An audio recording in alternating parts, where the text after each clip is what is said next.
À la base, on s'est dit, on va lancer Gringot, on va faire une liste d'attente. On va lancer notre liste d'attente et comme ça, dans un an, quand on pourra sortir, il y aura que ceux qui sont sur la liste d'attente qui pourront leur compte. Sauf qu'en fait, on est arrivé au moment du lancement avec 25 000 personnes sur la liste d'attente. Et en fait, nous, 25 000 personnes, pour le régulateur, c'était beaucoup trop. Pour nous, nos équipes en interne, que ce soit en compliance, en customer care, c'était aussi beaucoup trop. Donc on s'est dit, comment on fait pour pas que ce soit le rush et qu'on explose. Bonjour à tous, bienvenue chez Innovation Leaders, le podcast de la communauté Together by Tech, propulsé par Equiden, qui a pour objectif de vous inspirer et vous donner des tips pour une meilleure utilisation de la tech au service de votre performance personnelle, de celle de votre équipe ou encore celle de votre organisation. Vous retrouverez toutes les notes de ce podcast sur notre site togetherbytech.com. D'ici là, bonne écoute. On va parler d'un projet un peu fou aujourd'hui.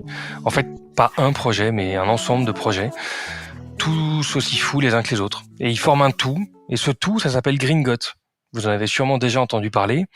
Cette néobanque qui se propose de casser les codes de la banque traditionnelle en proposant une banque qui fait fructifier votre argent dans des projets bons pour la planète. Ça vous parle, ça ? Et si je dis que c'est un ensemble de trucs dingues qui font ce projet, je pèse mes mots. En fait, le premier truc dingue, c'est que ce sont des jeunes diplômés à la base qui se sont lancés le défi de monter une banque, comme ça, from scratch, sans avoir plus d'expé sur le sujet que vous et moi. Ensuite, le second truc dingue, c'est que c'est pas une simple banque, c'est une banque engagée, une banque verte, une banque qui, avec son cash, enfin le vôtre, veut protéger la planète. Et on va en parler avec Andrea Ganovelli, qui est le CEO et co-founder de Gringot. Salut Andrea, merci de nous faire l'amitié de passer au micro. Salut Geoffrey, écoute, merci de m'avoir invité, c'est très cool de ta part et j'ai hâte de pouvoir te parler et puis parler à toutes les personnes qui nous écoutent de Gringot. On va rentrer dans le détail de ce beau projet et de cette belle aventure. On est d'accord, t'es pas vexé si je dis que t'es quelqu'un comme tout le monde, hein ? Non, je suis pas vexé, je suis pas susceptible en plus, mais non, je suis quelqu'un comme tout le monde. On peut me tutoyer. J'ai des cheveux, des pieds, des jambes comme tout le monde. Bon, et c'est juste que t'as visiblement t'aimes bien mettre les choses en concret.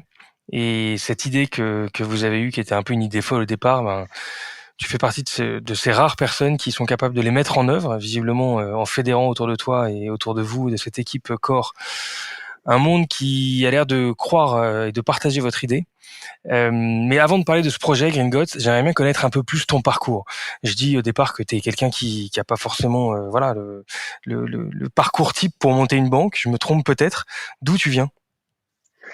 Moi, je viens du sud de la France. J'ai grandi à côté de Marseille. Et puis c'est vrai que tu as raison parce que moi, j'ai jamais concrètement bossé en banque. J'ai eu quelques expériences en banque. Quand j'étais un peu plus jeune, en stage, notamment via des missions en audit et en conseil.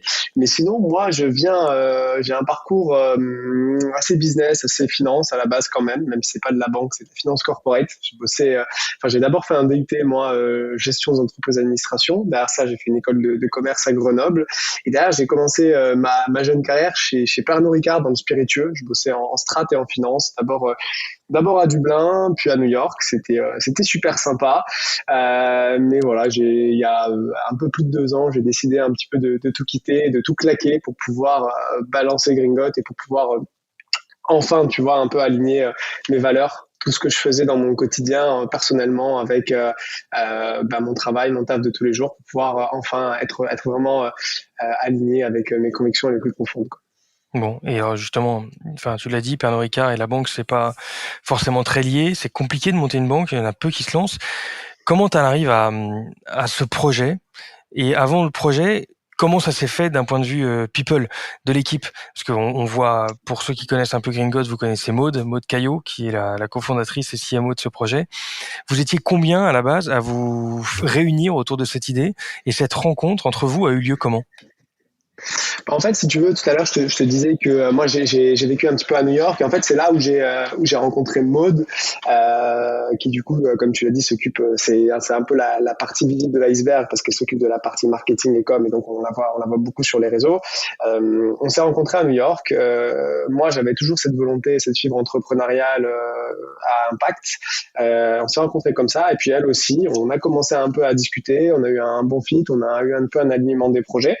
Même si je t'avoue qu'au début, on n'est pas forcément parti sur la banque. On parlait de plein d'autres choses, sur de l'agriculture, parce que c'est aussi un sujet qui est super important pour la transition. On a parlé de plein de choses. Et puis, un petit peu par hasard, un jour comme ça, on tombe un peu sur les chiffres de la banque. On se rend compte, alors pas par hasard, parce que là, il a fallu qu'on creuse et qu'on regarde un petit peu. On s'est rendu compte qu'aujourd'hui, le monde de la finance, les grandes banques, en fait, c'était vraiment un des piliers essentiels et majeurs qu'il fallait pour la transition. Parce que la transition, si on veut qu'elle ait lieu, il va falloir lui donner beaucoup d'argent et donc investir, parce que transitionner de notre 20e siècle plein d'énergie fossile, ça va coûter de l'argent. Ça a coûté de l'argent de mettre ce système en place et ça en coûtera encore plus de le modifier, de le changer. Et donc en fait, ces banques aujourd'hui, nos grandes banques qu'on a aujourd'hui, d'une part, elles font pas tout à fait ça, c'est-à-dire qu'elles n'accordent pas encore d'argent à la transition. Et surtout, le plus grave en fait, c'est que si on regarde les chiffres des dernières années, les plus grandes banques mondiales, enfin je pense que c'est le top 100, quelque chose comme ça, a donné 4 600 milliards de dollars dans les énergies fossiles.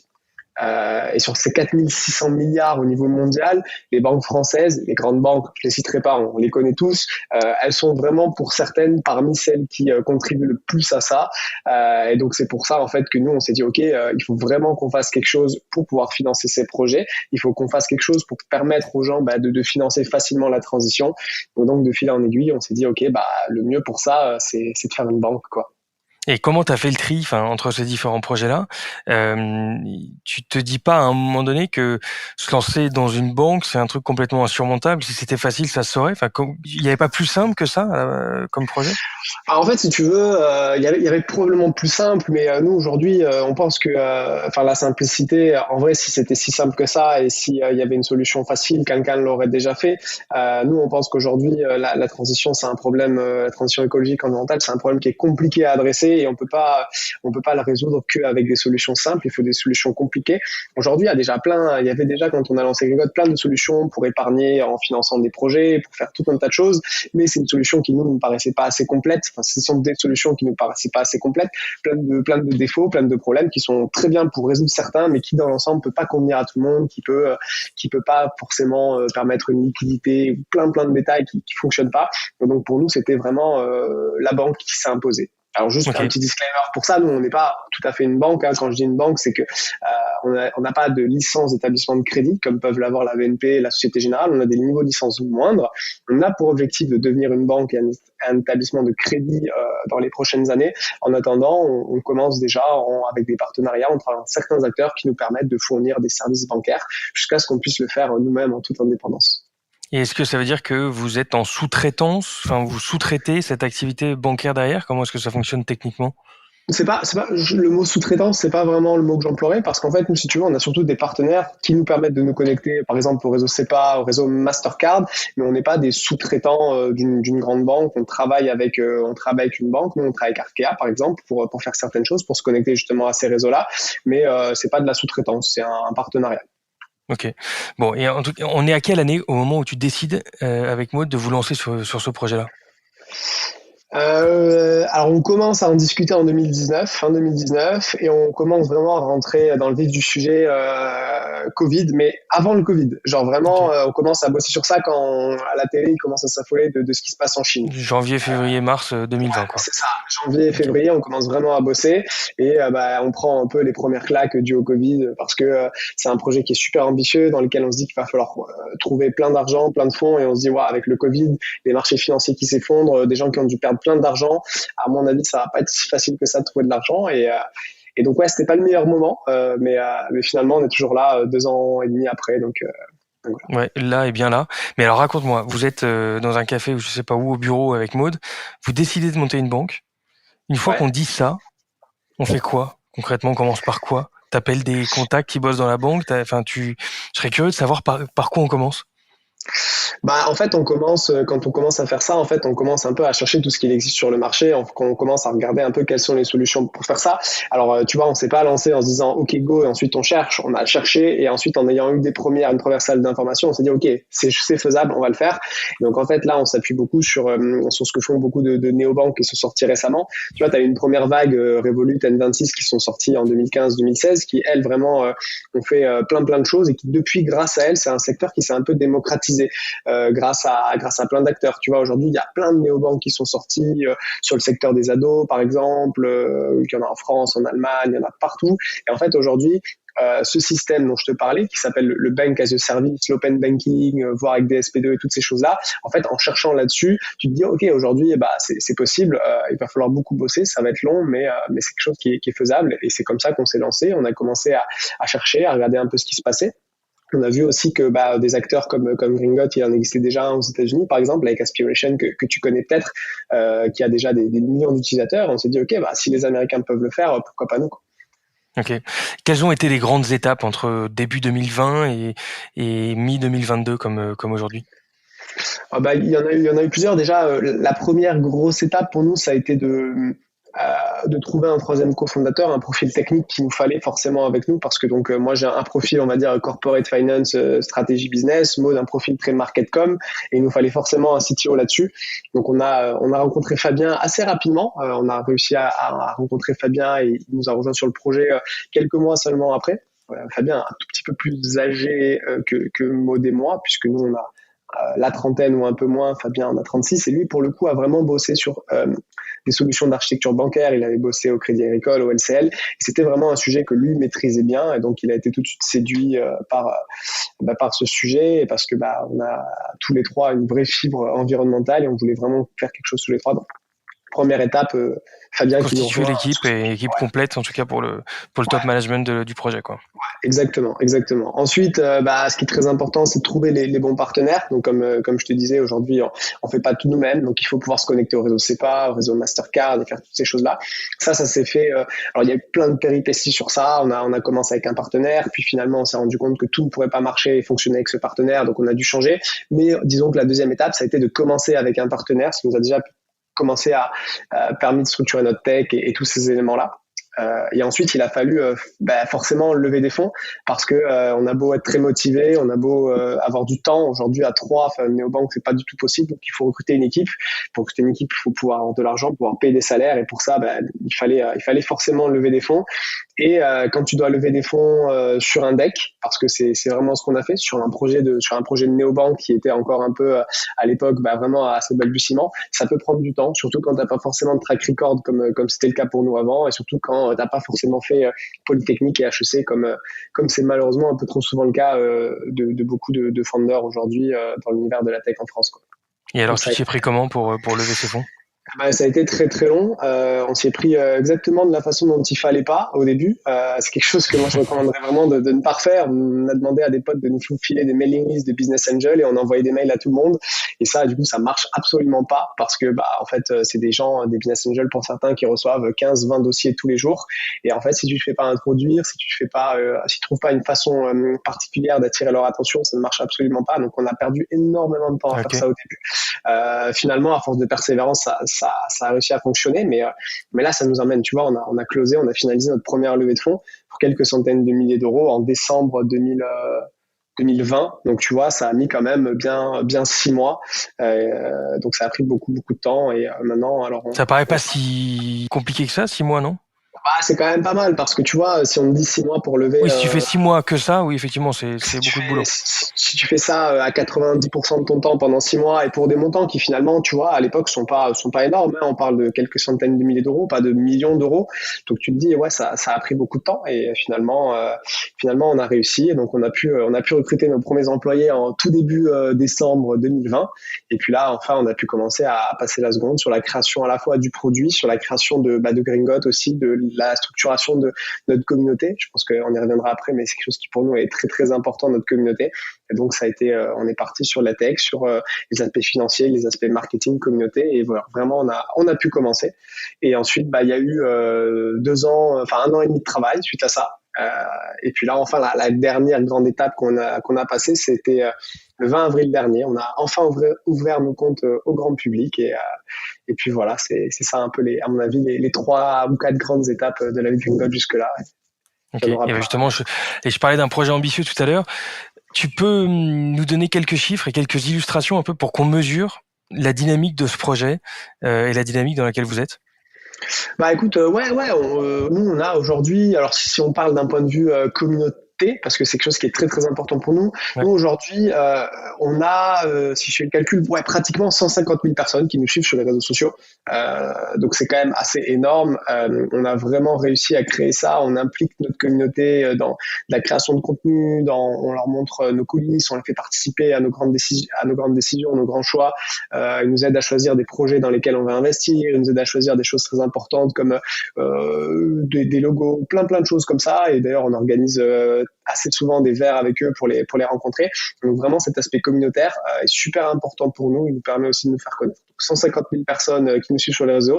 Et là, en 2 mois et demi, on a déjà 5000 clients, 5000 comptes ouverts, ce qui est pour une néobanque payante un chiffre que je pense on n'a jamais vu en France depuis très longtemps, voire jamais, quoi. Ok, eh ben chapeau.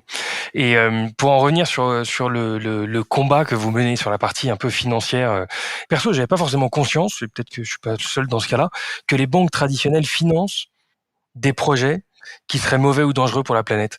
Et juste pour comprendre, est-ce que c'est notre argent qui dort et qui est réutilisé par ces banques pour des projets dont on n'a pas forcément conscience, ou est-ce que tu parles de projets qu'on va financer nous en ayant des actions ou en investissement dans un produit financier qui contribue à l'argent, à l'énergie charbon par exemple, En fait, fossile. t'as les deux en fait. C'est-à-dire que la banque, elle peut soit investir ton argent, par exemple, c'est l'argent que toi tu peux avoir sur des PEL, sur des livrets ou même sur tes comptes courants, même si les comptes courants doivent rester liquides. Ça peut aussi être à travers tes actions que tu peux avoir via un PEA, via un compte titre ou même une assurance vie. Mais ça va aussi être l'argent qu'une banque va accorder à des entreprises directement via des prêts. C'est-à-dire que quand une banque va financer, par exemple, le projet ECOP, là, qui va construire un immense pipeline, qui va traverser une immense partie de l'Afrique, qui va mettre à risque des immenses zones d'eau potable, en fait, ça, la banque va directement accorder un prêt à les entreprises qui vont faire ça, Total pour ne pas les citer.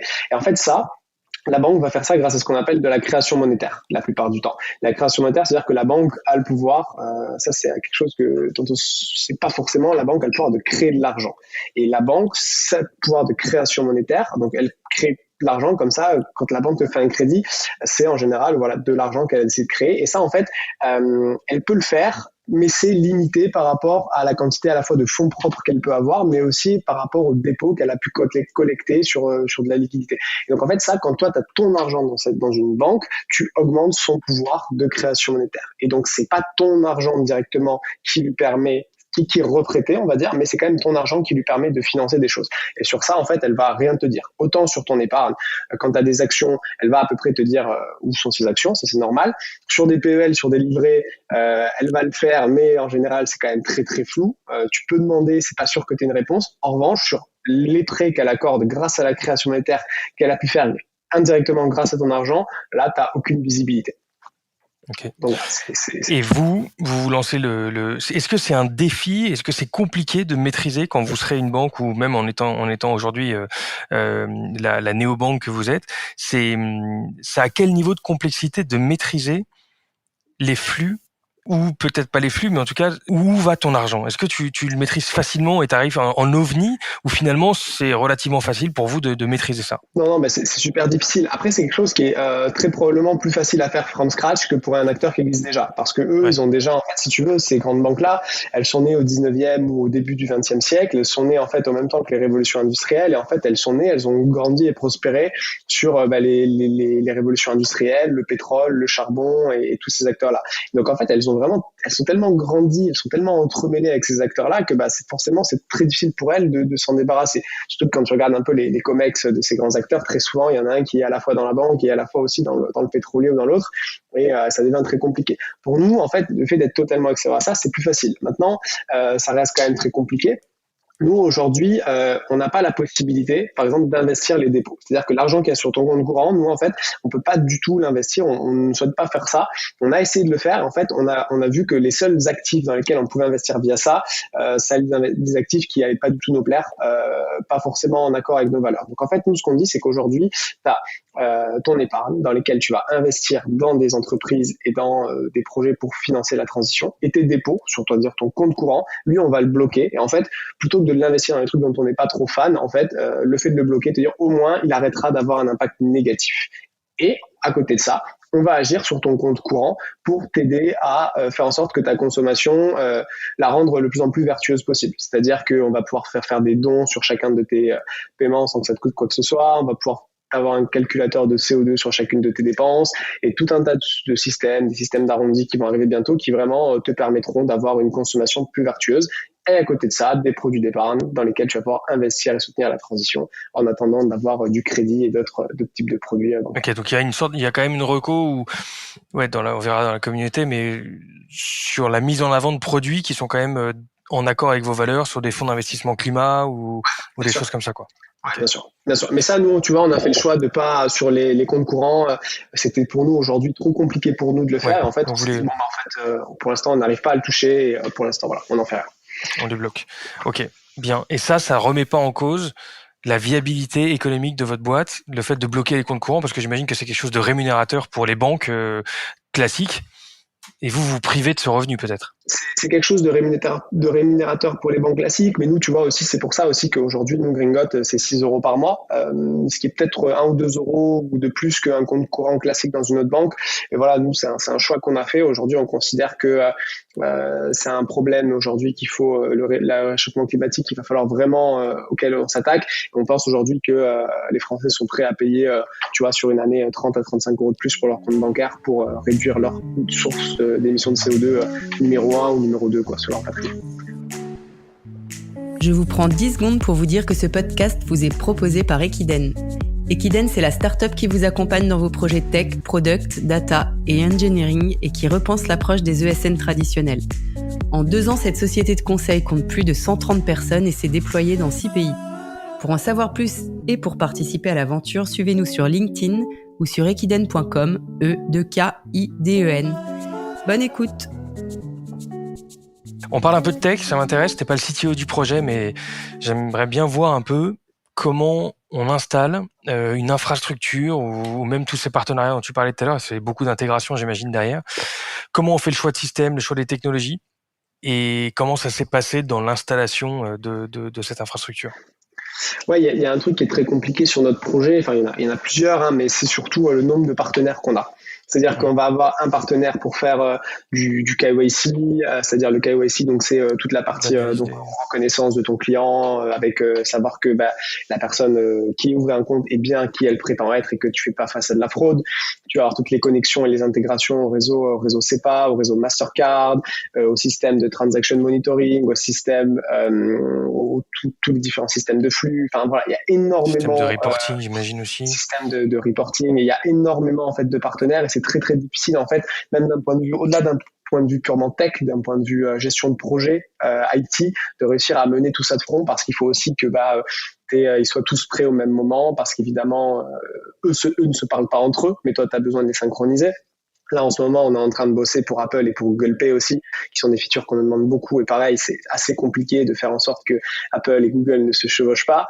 Il faut faire intervenir Mastercard. Et du coup, c'est très, très compliqué. Donc, en fait, au-delà du fait de pouvoir développer une application qui en termes de nombre d'écrans, en termes de nombre de features aujourd'hui, n'est pas la plus complexe sur le marché, même si quand même, il y a des aspects sécurité qui sont aussi très importants parce qu'aujourd'hui, quand on confie l'argent de quelqu'un, tu as tout un tas de mesures de sécurité qu'il faut respecter et cette sécurité-là, elle se fait d'un point de vue tech, mais aussi d'un point de vue de l'humain. C'est-à-dire quel système tu vas mettre en place quand une personne te dit que elle a perdu sa carte et son téléphone pour pouvoir, j'en sais rien, pouvoir accéder à ses comptes, pouvoir le bloquer. Donc, tu as cette dualité à chaque fois entre de la tech et de l'humain qui est super importante. Tu vois, comment est-ce qu'on se protège du phishing? Parce que tu vois, le phishing, très souvent, même dans la quasi-totalité des cas, les failles de sécurité liées à ça ou à d'autres sont bien plus souvent humaines que technologiques. Donc, il faut que ta technologie soit quand même super robuste. Mais en fait, si tu fais pas de la formation derrière, ça suffira pas.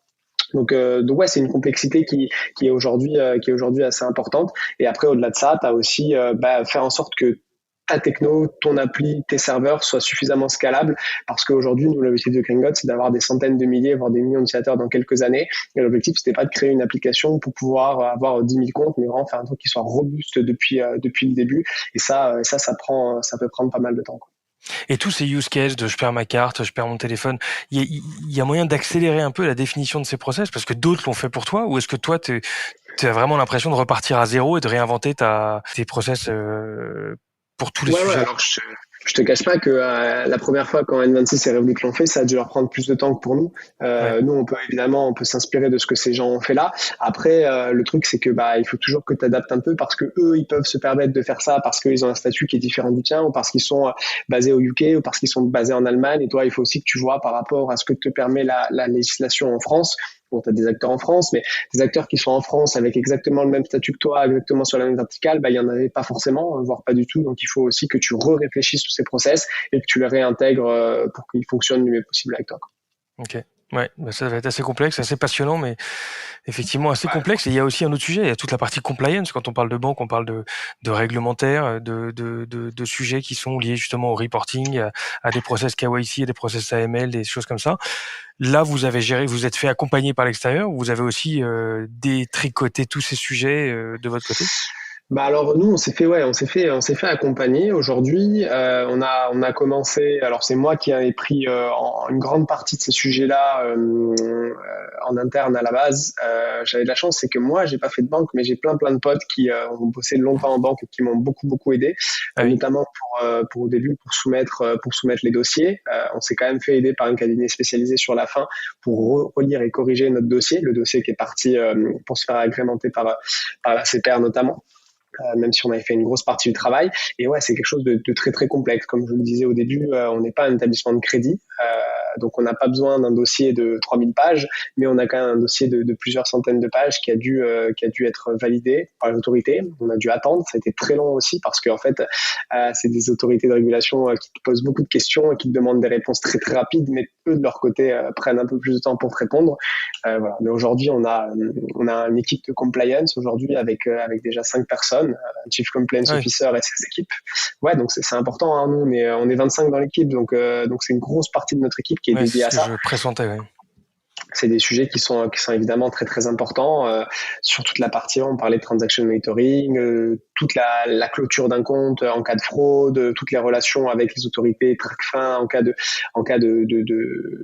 fraude, toutes ces choses-là. Voilà, c'est quelque chose d'assez lourd, mais qui, si tu veux, je pensais que finalement c'est pas si ennuyeux que ça. Honnêtement, moi quand j'étais un peu totalement étranger à ça, je me dis oula, je suis pas sûr de vraiment avoir envie de faire ça, mais en fait c'est pas si mal que ça. Et ouais, tu te prends vachement au jeu et on m'avait dit ouais, tu te sens un peu comme un policier qui mène son enquête sur certains points et c'est vrai que je reconnais qu'il y a des points qui sont pas si ennuyeux que ça.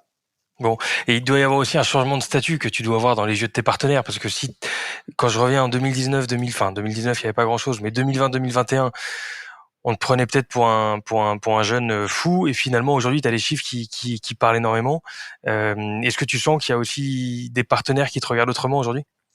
Dans l'ensemble, tous les partenaires avec lesquels on bosse, on les a aussi choisis pour plein de sujets, mais aussi parce que ils ont cru en nous depuis le début, parce que il faut être un peu soit avoir peut-être un peu d'argent à perdre, soit être fou un peu pour poursuivre un projet comme ça au début.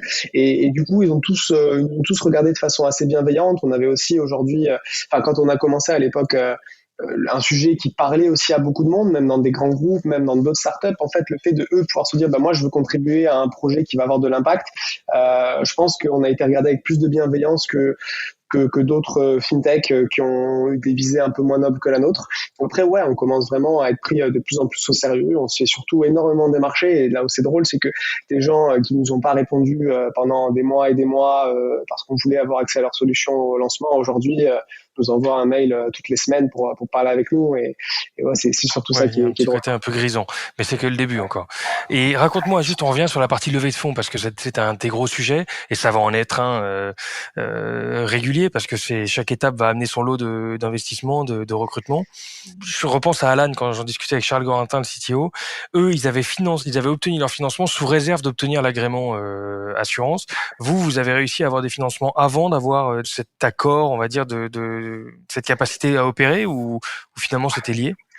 Ouais, j'avais entendu ces histoires pour Alan et je crois que c'est pas les seuls acteurs. Hein. Je crois que d'autres acteurs aussi ont eu ces accords de financement sous réserve d'obtention. Nous, on a réussi à obtenir ces premiers financements-là avant d'avoir nos agréments. Après, c'était probablement pas les mêmes montants qu'Alan aussi. Hein. C'était pour ça. Je sais pas de quel montant on parle exactement, mais ouais, nous, on nous a fait confiance avant même l'obtention de ces agréments. Ok. Et vous êtes passé par des fonds, par de la love money. Vous êtes passé par quoi pour obtenir ces financements? On est passé uniquement par des business angels. Ok, bien. Et quelle perspective tu as en termes de financement aujourd'hui? Tu as des rounds de prévus? Enfin, ça va être quelque chose d'assez régulier, cette levée de fonds, ou aujourd'hui tu as de quoi voir les choses venir? Moi, je suis pas trop fan du principe de lever des fonds tous les 6 mois ou tous les 8 mois, tous les 9 mois. Alors, j'ai peut-être l'impression qu'on en sort un peu, mais ça a été un peu ça sur beaucoup de fintech récemment. Moi, je pars quand même du principe que aujourd'hui, quand tu veux que ton entreprise elle soit à impact ou qu'elle soit une entreprise soutenable dans sa mission, il faut aussi que tu aies un business model qui soit sain parce que ça te permet de garder ton indépendance, parce que ça te permet de faire les choses comme toi tu as envie et pas sous la pression d'un fonds ou d'un actionnaire.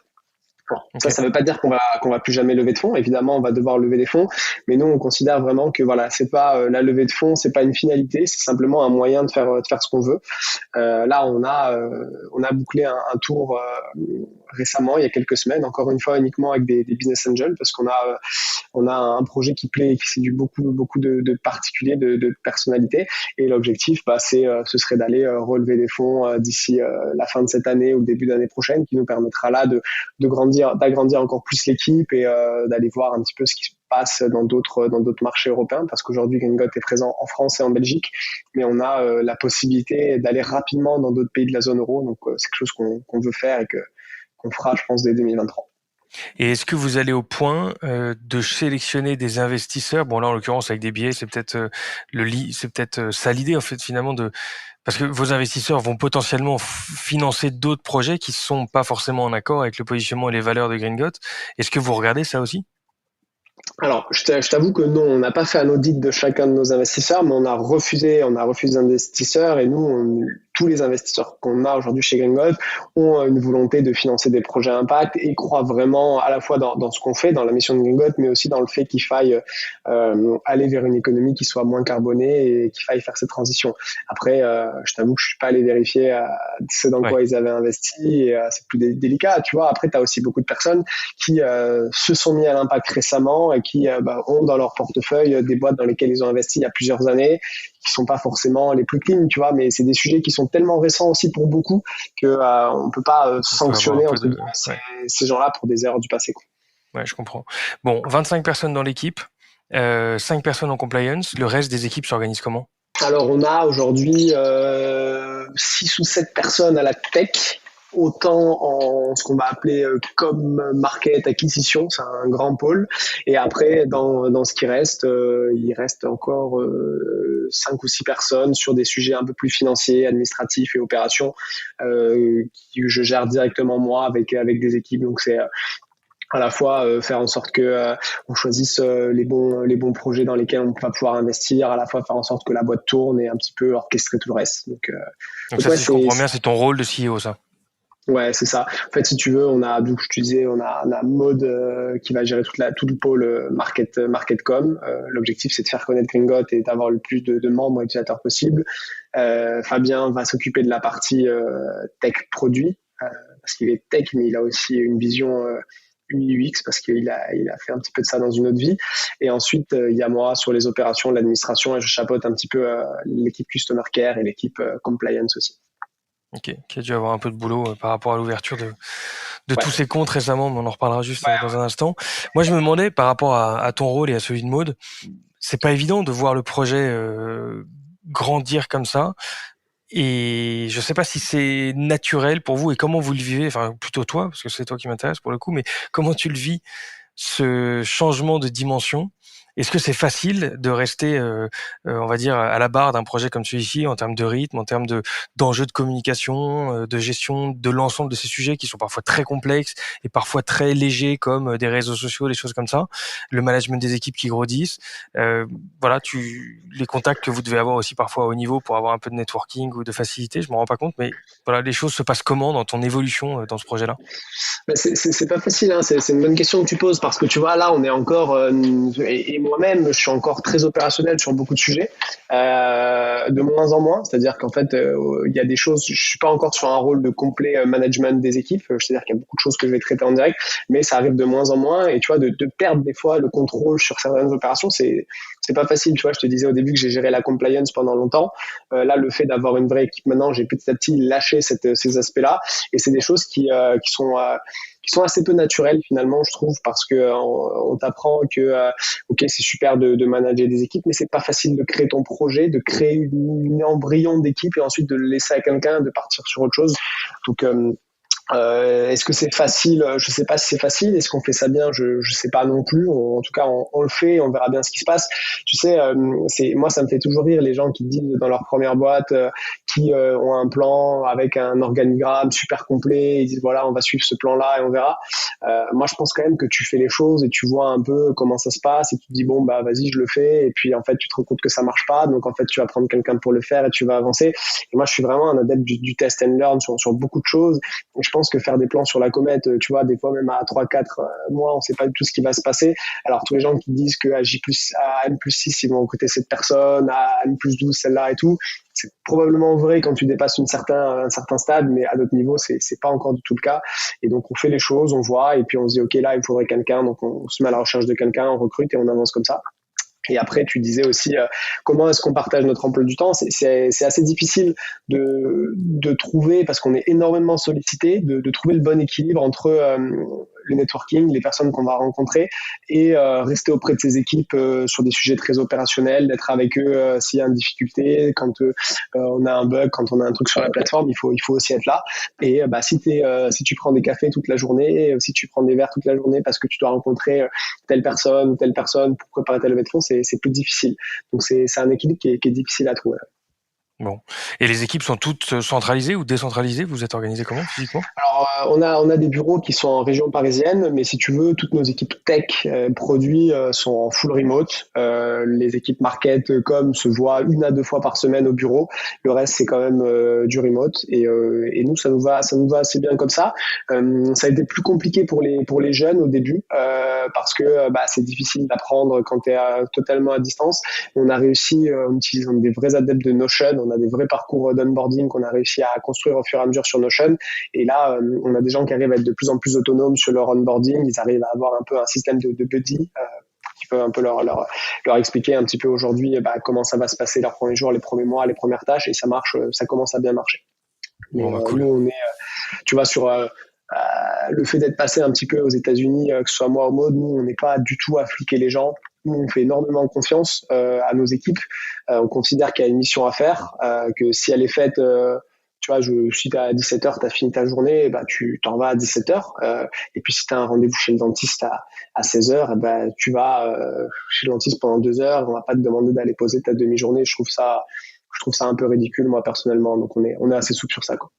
Ok. Il y a d'autres éléments qui font un peu les caractéristiques de Gringot en tant qu'employeur dans ce que vous avez mis en place On est 90%, je dirais, des employés de Gringot sont soit des candidatures spontanées, soit des gens qui vraiment étaient fans de nous et membres de la communauté déjà avant de nous rejoindre. Et ça, c'est super parce que on parle beaucoup de la guerre des talents, surtout sur la tech. Nous, on le ressent beaucoup moins, je pense, que certains acteurs.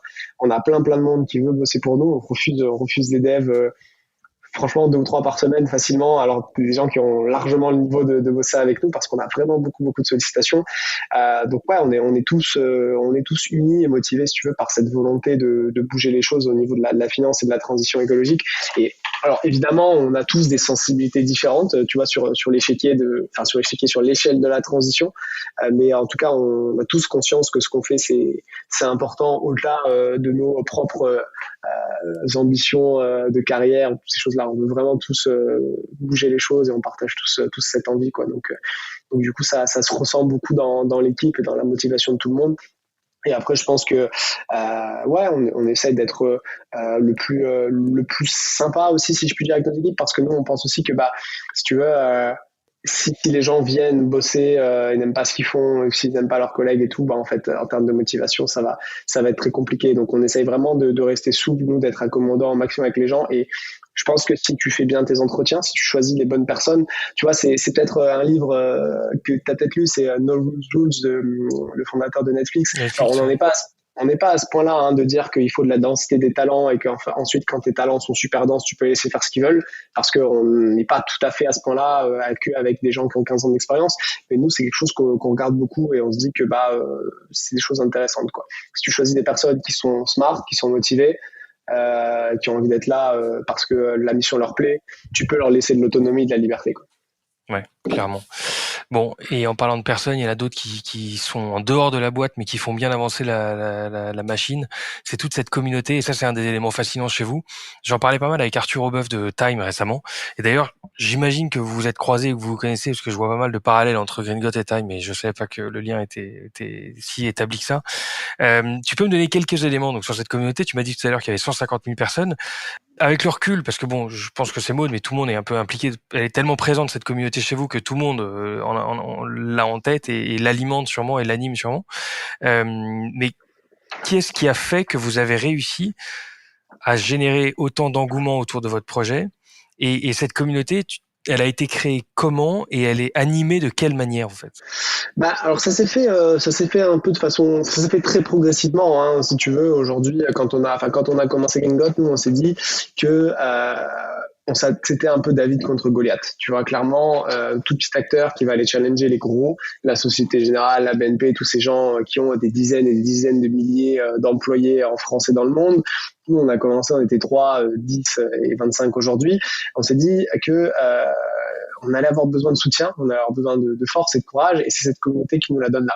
Et en fait, ce qui est très important chez Gringot, et je pense que c'est vraiment ce que ça sent sur les réseaux, c'est la transparence. C'est-à-dire que nous, on va vraiment expliquer vraiment comment on fait les choses, pourquoi on les fait. On explique aussi beaucoup nos limites sur notre site web, sur pas mal de posts qu'on fait sur les réseaux sociaux. Tu vois, ce en quoi on n'est pas parfait, le fait qu'on soit pas encore une banque, qu'on a envie de l'être. Et vraiment, je pense que tu as une certaine humanité aussi qui se dégage un peu de tout ça. Et les gens en fait se disent, Maud, Andrea, Fabien, le reste de l'équipe et Emeline et ceux qui sont connus, ils sont comme nous. Ça aurait pu être nous et nous, on a envie de les aider parce qu'on croit en leur projet, on veut les soutenir. Et ça, c'est parce qu'on a une communication qui n'est pas forcément toujours parfaitement lisse, c'est parce qu'on est transparent, parce qu'on partage nos coulisses, parce qu'on leur explique ce qui va bien, ce qui va moins bien, et qu'on les implique aussi dans les grandes décisions. Donc d'ailleurs, je te parlais de choix de projets dans lesquels on investit, de logos. Là, on a publié il y a quelques semaines notre roadmap qui est publique via un Trello. Et les gens peuvent voter pour savoir quelle feature ils veulent en premier. Tu vois, on n'avait pas forcément prévu d'en avoir une en premier qu'on a un peu remonté parce qu'en fait, on s'est rendu compte que les gens la voulaient énormément. Je te parlais d'Apple Pay, Google Pay, c'est quelque chose qui était plutôt prévu normalement pour vraiment la fin d'année. Et en fait, on a tellement de demandes pour ça que ça va arriver là dans quelques semaines, quoi. Ok. T'as juste les prioriser. Et quand on dit communauté, vous l'animez sur quel canal? Insta, Alors TikTok on est très présent sur TikTok. Ouais, c'est notre TikTok, c'est notre réseau numéro 1. On a plus de 80 000 followers sur TikTok. Et ensuite, on est très présent sur LinkedIn et sur Instagram. Okay. À chaque fois avec des contenus un peu différents. On parle beaucoup de l'entreprise Gringot sur LinkedIn, où on explique un petit peu, où on montre un peu nos coulisses. Après, sur Instagram et sur TikTok, ça va plutôt être sur du contenu éducatif. On parlait de création monétaire tout à l'heure. C'est des sujets qui intéressent beaucoup les gens. Nous, l'objectif de Gringot aussi, c'est vraiment de partager un peu des contenus qui ont des fois pas forcément grand-chose à voir avec Gringot. Et ça, les gens aiment aussi beaucoup. Et on est vraiment réputé aussi pour éduquer les gens sur des sujets qui sont un peu anxiogènes souvent, et d'essayer de le faire de façon un peu plus, je veux dire, un peu plus sympa et un peu moins angoissante. Ouais, moralisateur, ouais. Quand on vous suit et quand on regarde ce qui s'est passé quand même ces 2 dernières années, on a l'impression que la fusée est lancée sur sa rampe, depuis sa rampe et que ça décolle. On a l'impression que les choses sont relativement simples et pourtant c'est quand même pas un projet qui est si simple que ça. Il y a quand même eu des galères, rassure-moi, il y a des gros loupés ou pour l'instant il n'y a pas eu trop de il y a eu des galères.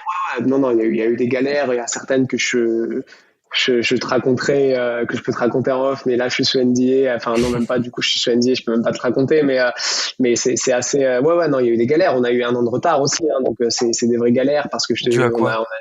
on a dû, en fait, on s'est rendu compte qu'il y a une façon dont tout voulait fonctionner qui pouvait pas marcher avec un de nos premiers partenaires. Je t'en parlais un petit Ah peu oui, au quand début tu de t'es cette connecté, et discussion. puis finalement, tu as dû changer à En RKA. fait, ouais, c'est ça. Donc ça marchait pas du tout. Donc on a dû changer ça. Ça a été, en fait, à la base, on dit bon ben en fait c'est 6 mois de retard et en fait sur ces 6 mois, on en a eu 6 mois de plus.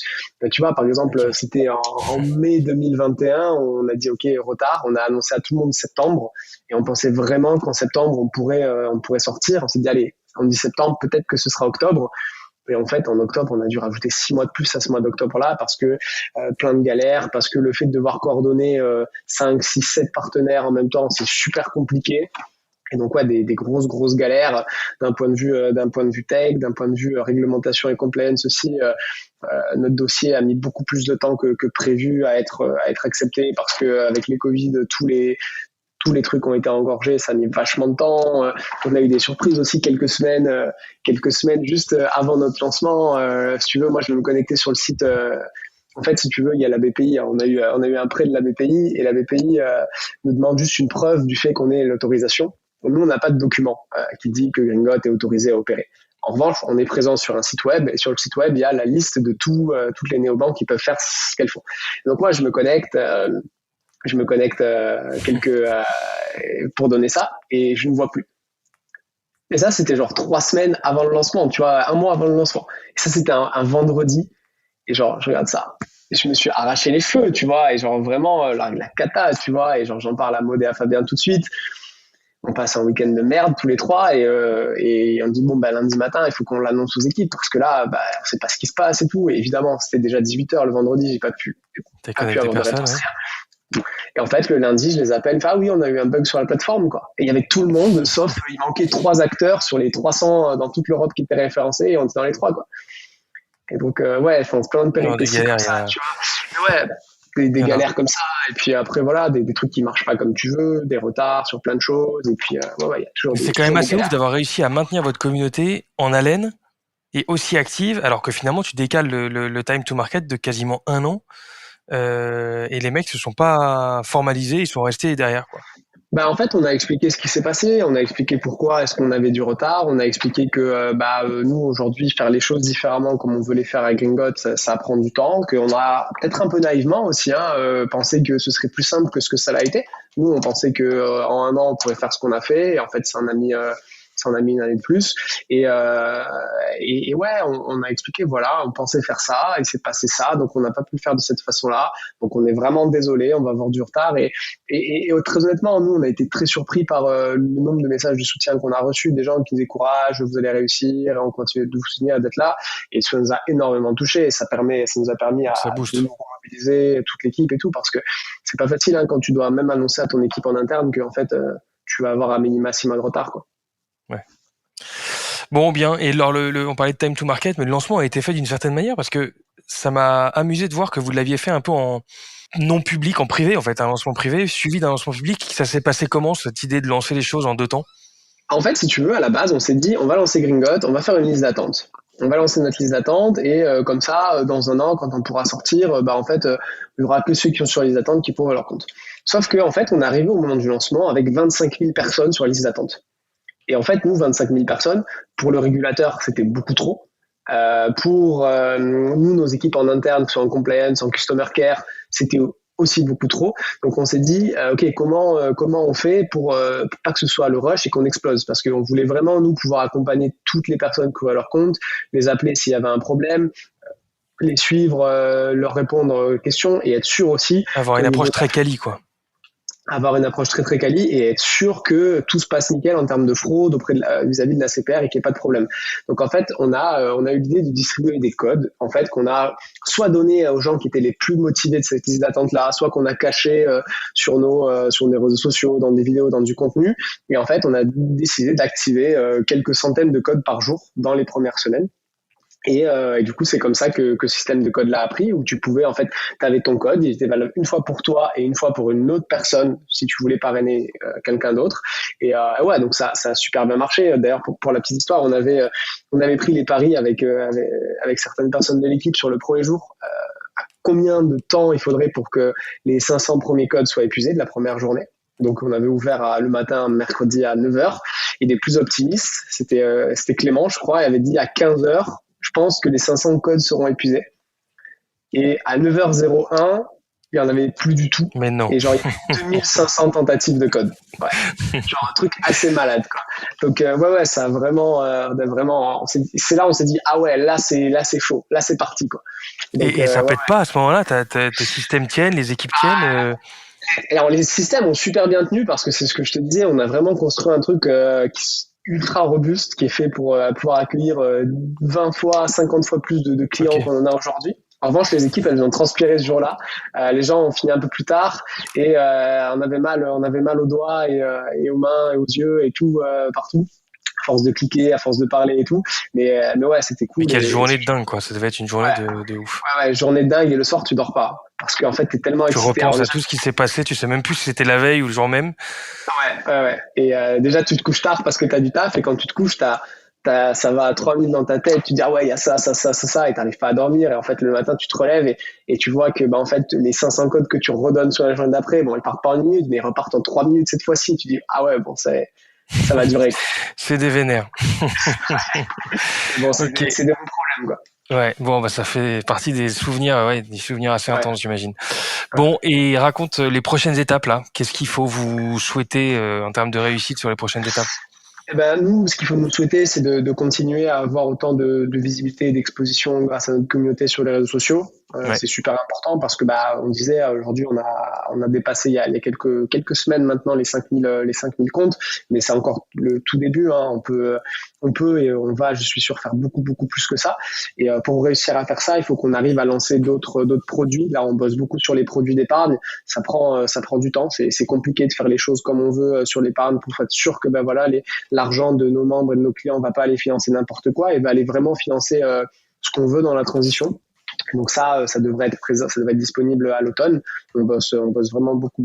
Ça me prend la moitié de mon temps au moins, voire plus. Ça va être très important de réussir à avoir ça. Et puis continuer à grandir de façon aussi géographique. Je te disais tout à l'heure, d'autres pays, l'Espagne, l'Italie, l'Allemagne dès l'an prochain. Et puis tout un tas de features supplémentaires pour faire en sorte que vraiment, en fait, on puisse dans quelques années se passer totalement d'une grande banque comme le Crédit Agricole ou la BNP Paribas, parce que Gringot pourra faire des prêts, tu pourras faire ton emprunt immobilier avec nous et toutes ces choses-là, quoi. Donc ça va prendre du temps, il va falloir grandir, il va falloir structurer cette équipe-là, recruter encore beaucoup de monde, mais c'est un beau challenge et nous en tout cas on est content de vivre ça et on est super heureux que nos membres, notre communauté nous permettent de pouvoir avoir tout ça, quoi. Ouais, les bases sont bien là, j'ai l'impression, et elles sont solides. Eh ben, canon. Merci, Andrea, pour ce partage d'expérience. Juste quelques questions avant de se quitter. Si ça te va, des questions rapides. Ça m'intéresse de savoir quelles sont les boîtes qui t'inspirent le plus à l'heure actuelle, toi. Moi, j'aime beaucoup Cowboy. Cowboy, le vélo? Tu connais, ouais. Ouais.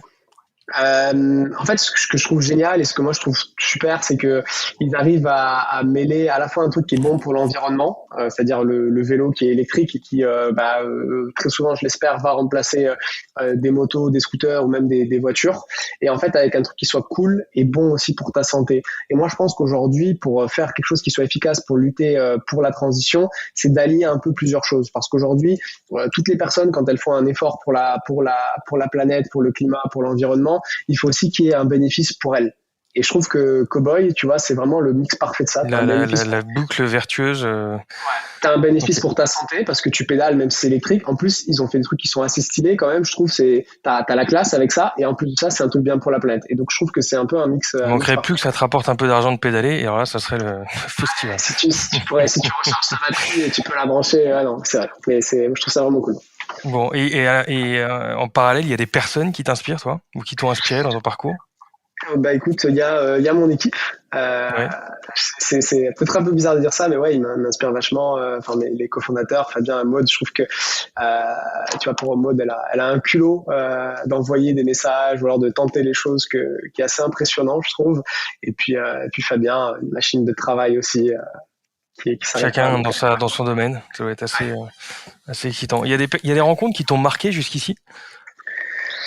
Est-ce qu'il y a des rencontres qui m'ont marqué? Bah déjà oui, pareil, mais la rencontre avec mes fondateurs, mes cofondateurs, qui a été très marquante. Et puis après, on a avec Ringot, on a pu rencontrer pas mal de monde, des fondateurs, des dirigeants de grandes banques. Ça m'a marqué. Ça m'a marqué quand même de voir à quel point beaucoup savent quand même qu'il y a des choses à faire pour la planète, et beaucoup savent qu'ils ne sont pas en train de les faire, et pour autant ça les chagrine pas plus que ça. Ça m'a marqué, pas forcément bien, mais de me dire qu'il y a des gens qui savent que ils ont le pouvoir de faire les choses et qui pour autant ne le font pas, et ça les empêche apparemment pas de dormir. Ça m'a marqué. Après, il y a d'autres personnes aussi qui m'ont marqué dans l'énergie qu'elles vont avoir à faire tellement de choses. Tu parlais tout à l'heure de Arthur et de l'équipe de Time for the Planet. Ouais, eux m'ont vraiment marqué aussi en mode, bah ouais, c'est possible de faire des choses, de faire avancer les choses. Et eux, en termes de communauté, ils sont encore à des niveaux bien au-dessus de nous. Mais ouais, je trouve que c'est des exemples positifs et négatifs pour le premier, mais qui ont été marquants. Ouais. Ok. Il y a un conseil qu'on t'a donné qui s'est avéré utile jusqu'ici? Ouais, c'est un conseil que moi je donne très souvent aux plus jeunes, du coup, qui me contactent, c'est lance-toi en fait, teste et tu verras bien. Je suis vraiment, je trouve que ça c'est tellement vrai quoi. En fait, quand on voit le nombre de personnes qui ont des business plans déjà tout prêts, plein de trucs, ils se disent qu'ils vont faire tel chiffre d'affaires en année 2, ensuite en année 3, que leur CAC va être ça. Moi, je trouve que il faut juste faire les choses, foncer, parler à ses clients, à ses membres, tester des choses, trouver des partenaires. Et en fait, c'est que comme ça qu'on peut apprendre en se cassant la gueule vite des fois, mais aussi en faisant beaucoup beaucoup de choses. Je pense que c'est vraiment la meilleure façon de faire. Et je trouve que c'est pas si difficile que ça aujourd'hui. Pour beaucoup de gens, je sais que beaucoup de gens peut-être qui nous écoutent sont salariés, peut-être ont envie d'entreprendre. Et je pense qu'aujourd'hui, il y a la possibilité d'entreprendre quelques heures par semaine en testant, en faisant des choses, en parlant, en rencontrant des gens. Et à ces gens-là, je dis, si vous n'avez pas envie de prendre un risque à 100%, quittez pas forcément votre job du jour au lendemain, mais testez des choses sur votre temps libre. Prenez 2-3 heures un soir et un peu de temps dans la semaine, parce que vous allez rapidement voir, je pense, si vous êtes fait pour ça ou si c'est quelque chose que vous pouvez pas faire. Mmh. Il y a un livre qui t'a marqué jusqu'ici, pro ou perso? Ouais, il y en a pas mal. Tout à l'heure, on parlait de Netflix, mais moi, surtout un livre d'un point de vue pro qui m'a vraiment marqué, c'est The Hard Things About the Hard Things, qui est assez fou. Je sais pas si tu l'as lu. Ben Horowitz, ouais. Ouais, je trouve ça incroyable tout ce qui lui arrive. Il y a comment à chaque fois il arrive à redresser la barre, à maintenir le cap malgré des problèmes, que ce soit dans son business, mais aussi dans sa vie perso, enfin de santé autour de lui. Et je trouve ça assez incroyable. Et en fait, tu relativises vachement tes problèmes d'entrepreneur que tu as quand tu vois ce que lui a pu faire. Et finalement, je spoil un peu, mais ça se finit plutôt bien pour lui quand même. Donc c'est assez marquant ouais, comme livre. Bon. On parlait tout à l'heure du fait de se coucher avec des idées plein la tête. C'est pas simple de piloter tout ça, et ça génère beaucoup de charge mentale. Tu fais quoi pour te détendre et réussir à décrocher si tu y arrives? J'ai beaucoup de mal. Je reviens de vacances là, du coup, la veille d'enregistrer avec toi. J'ai malheureusement un peu trop bossé pendant mes vacances encore aussi.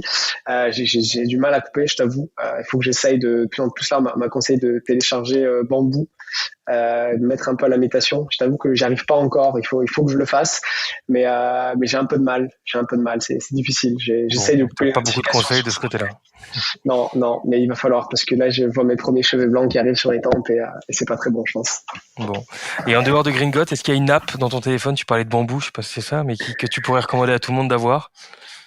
Bah alors Bamboo, j'aimerais bien pas encore vraiment exploité. J'ai pas encore trop essayé. Alors après, je sais pas si c'est une feature, enfin c'est une app ou une feature, mais un truc qui est pas mal, c'est une sorte de screen time sur iOS qui te permet de couper un peu tous les réseaux sociaux et tous les trucs au bout d'un moment.